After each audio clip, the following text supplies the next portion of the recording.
नमस्कार। हिमाचल बुलेटिन में आपका स्वागत है। आज हम बुलेटिन की शुरुआत कर रहे हैं कोरोना महामारी से संबंधित आवश्यक जानकारी के साथ। यदि आपकी आयु 45 वर्ष से अधिक है तो शीघ्र ही कोरोना से सुरक्षा के लिए टीका लगवाएं। टीकाकरण के उपरांत भी 3 बहुमूल्य नियम अवश्य अपनाएं। हमेशा मास्क पहनें, अपने हाथ साबुन और पानी से नियमित तौर पर अच्छी तरह धोएं, दूसरों से उचित दूरी बनाकर रखें। अब पेश हैं आज के समाचार। मुख्यमंत्री श्री जयराम ठाकुर की अध्यक्षता में आज शिमला में प्रदेश मंत्रिमंडल की बैठक आयोजित की गई, जिसमें प्रदेश में कोविड-19 की स्थिति की समीक्षा की गई। बैठक में निर्णय लिया गया कि प्रदेश सरकार के सभी अधिकारी एवं कर्मचारी टीकाकरण के लिए आगे आएंगे और जहां तक संभव हो सरकारी स्वास्थ्य संस्थानों में कोविड का टीका लगाएंगे। राज्य सरकार 18 से 44 वर्ष की आयु वर्ग के लोगों को सरकारी स्वास्थ्य संस्थानों में निःशुल्क टीकाकरण की सुविधा प्रदान करेगी। मंत्रिमंडल ने होम आइसोलेशन में रह रहे कोविड-19 रोगियों को बेहतर उपचार सुविधा प्रदान करने के उद्देश्य से खंड स्तर पर मोबाइल टीमें गठित करने का निर्णय लिया। इसके अलावा गंभीर रूप से बीमार लोगों को बड़े अस्पतालों में स्थानांतरित करने के लिए एक वाहन विशेष रूप से उपलब्ध करवाया जाएगा। प्रत्येक मेडिकल कॉलेज में कोविड-19 मामलों की निगरानी के लिए वरिष्ठ चिकित्सक की अगुवाई में एक समर्पित टीम तैनात की जाएगी। ये भी निर्णय लिया गया है कि कोविड-19 महामारी के दौरान अपनी सेवाएं दे रहे आउटसोर्स कर्मचारियों को प्रति शिफ्ट 200 रुपए की प्रोत्साहन राशि प्रदान की जाएगी।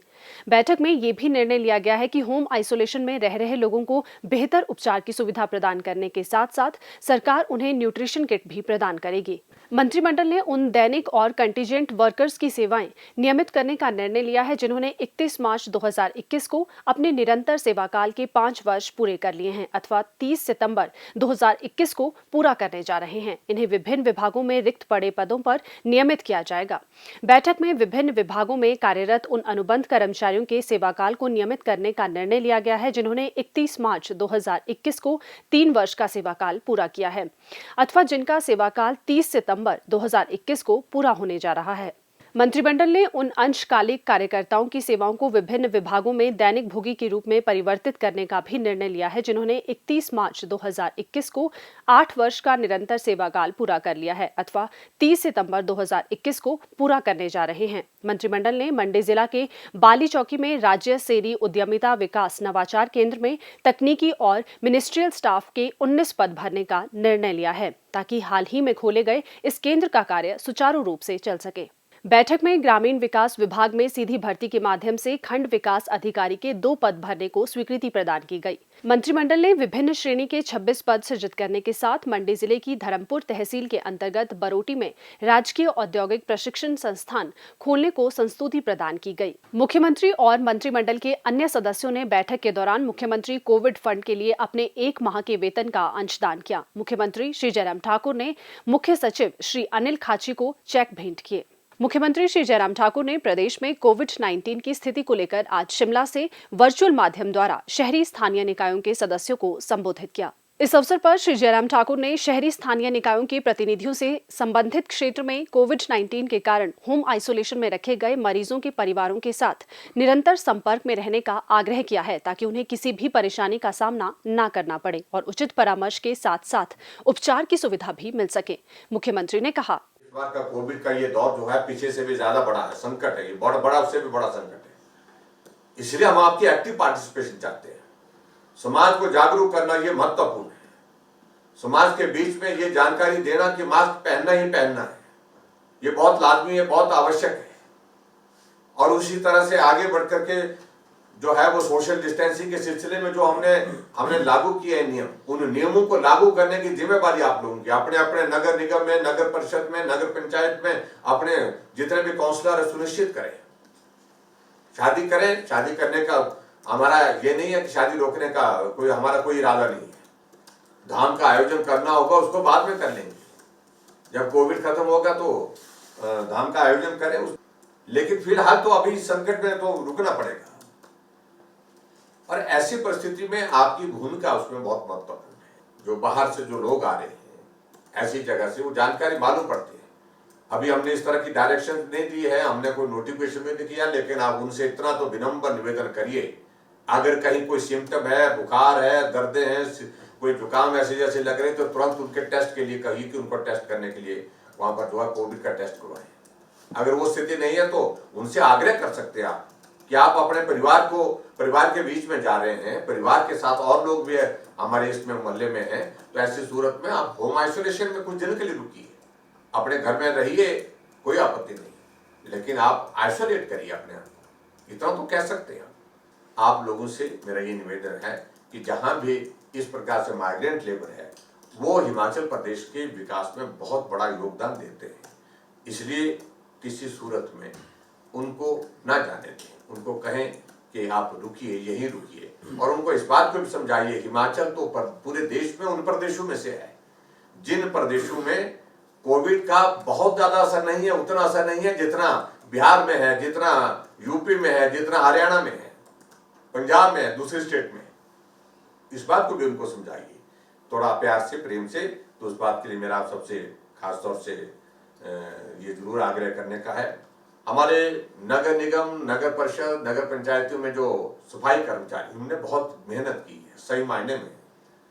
जब परिवार के लोगों ने अभी जो है वो उसकी स्थिति भी ऐसी नहीं रहेगी कि वो जो है अंतिम संस्कार में अपने परिजन के उसमें शामिल हो सके, वो जो है वो उनका भी दाह संस्कार जो है हमारे सफाई कर्मचारियों ने किया, यहाँ पर म्युनिसिपल कॉर्पोरेशन के हमारे कर्मचारियों ने किया है। उनके लिए हम साधुवाद देते हैं, उनका धन्यवाद भी करते हैं। और उसके बाद सफाई का भी बहुत बड़ा जो काम जोखिम भरा, फ्रंटलाइन वर्कर इनको इसलिए कहते हैं कि वो आगे जो है आगे फ्रंट लाइन पर जा करके वो इस संकट में काम कर रहे हैं, तो उनको भी मैं उनके हौसला बनाना, उनको ये सुविधा देना, उन सारी चीजों को लेकर के चिंता करना। कहाँ जहां भी आपको सैनिटाइजर की कमी महसूस होती है, आपको कहाँ लगता है कि वहां पर कमी और चीजों की है, तो आप हमको बताएं। मुख्यमंत्री ने जनप्रतिनिधियों से लोगों को टीकाकरण के लिए आगे आने के लिए प्रेरित करने को कहा। उन्होंने कहा कि वृद्धजन और दिव्यांगों को टीकाकरण केंद्रों तक पहुंचाने में सहायता प्रदान की जानी चाहिए ताकि उन्हें कोविड-19 की खुराक समय पर दी जा सके। चुने हुए प्रतिनिधियों को संबंधित क्षेत्र के लोगों को टीकाकरण से जुड़ी भ्रांतियों के बारे में शिक्षित करना चाहिए। उन्होंने स्वास्थ्य विभाग को कोविड-19 संक्रमित मरीजों की जानकारी पार्षदों को उपलब्ध करवाने को कहा ताकि वे संक्रमितों के परिवारों से संपर्क कर सकें और अपने स्तर पर संबंधित क्षेत्रों के कोविड-19 मरीजों पर निगरानी रख सके। श्री जयराम ठाकुर ने कहा कि इस बार कोरोना महामारी न केवल अधिक तीव्र गति से फैल रही है बल्कि और अधिक जानलेवा बन गई है। पिछले 2 महीनों में कोविड के मामलों और मृत्यु दर में तीव्र वृद्धि हुई है। केवल पिछले 2 महीनों में ही 250 लोगों की मृत्यु दर्ज की गई है। प्रदेश सरकार ने इस संक्रमण को फैलने से रोकने के लिए कुछ कठोर निर्णय भी लिए हैं। उन्होंने कहा कि सरकार ने प्रदेश के सभी बड़े मंदिरों में श्रद्धालुओं के आने पर रोक लगा दी है और आज से इन मंदिरों में केवल पूजा अर्चना की अनुमति होगी। उन्होंने कहा कि सरकार ने शनिवार और रविवार को सभी कार्यालयों को बंद रखने की घोषणा की है। बसें 50% क्षमता के साथ चलेंगी और सभी धार्मिक, सामाजिक और अन्य समारोह में केवल 50 लोगों की उपस्थिति की अनुमति होगी। मुख्यमंत्री ने कहा कि सरकार नगर निगमों को इस महामारी से लड़ने के लिए आवश्यक सहयोग प्रदान करेगी। प्रदेश सरकार नगर निगमों को सूचना, शिक्षा और प्रचार सामग्री उपलब्ध करवाएगी। जोगिंद्रा केंद्रीय सहकारी बैंक सिमित सोलन के प्रबंधन ने मुख्यमंत्री राहत कोष के लिए मुख्यमंत्री श्री जयराम ठाकुर को आज शिमला में 11 लाख रुपए का बैंक ड्राफ्ट भेंट किया। मुख्यमंत्री ने इस पुनीत कार्य के लिए बैंक का आभार व्यक्त किया। उन्होंने प्रदेशवासियों और विभिन्न संगठनों का आह्वान किया है कि कोविड महामारी से उत्पन्न संकट की इस घड़ी में मुख्यमंत्री राहत कोष और मुख्यमंत्री कोविड फंड में अंशदान कर अपना सहयोग दें। स्वास्थ्य एवं परिवार कल्याण विभाग द्वारा दोपहर 2 बजे जारी बुलेटिन के अनुसार प्रदेश में कोरोना संक्रमण की जांच के लिए आज 2204 लोगों के सैंपल लिए गए, जिनमें से 82 लोगों की रिपोर्ट नेगेटिव पाई गई है, जबकि 2122 लोगों की रिपोर्ट आना बाकी है। अभी तक 14,13,748 लोगों की जांच की जा चुकी है, जिनमें से 13,28,610 सैंपल की जांच नेगेटिव पाई गई है। प्रदेश में कुल 81,524 लोगों में कोरोना वायरस के संक्रमण की पुष्टि हुई है, जिनमें से 69,620 लोग इस बीमारी से ठीक हो चुके हैं और 10,645 व्यक्ति उपचाराधीन हैं। हिमाचल बुलेटिन देखने के लिए सब्सक्राइब करें YouTube channel DPR Himachal, follow करें ट्विटर @DPRHP, लाइक करें Facebook page information and public relations department Himachal Pradesh, visit करें वेबसाइट www.himachalpr.gov.in। इस अंक में इतना ही। कल फिर होगी मुलाकात। दीजिए इजाजत। नमस्कार।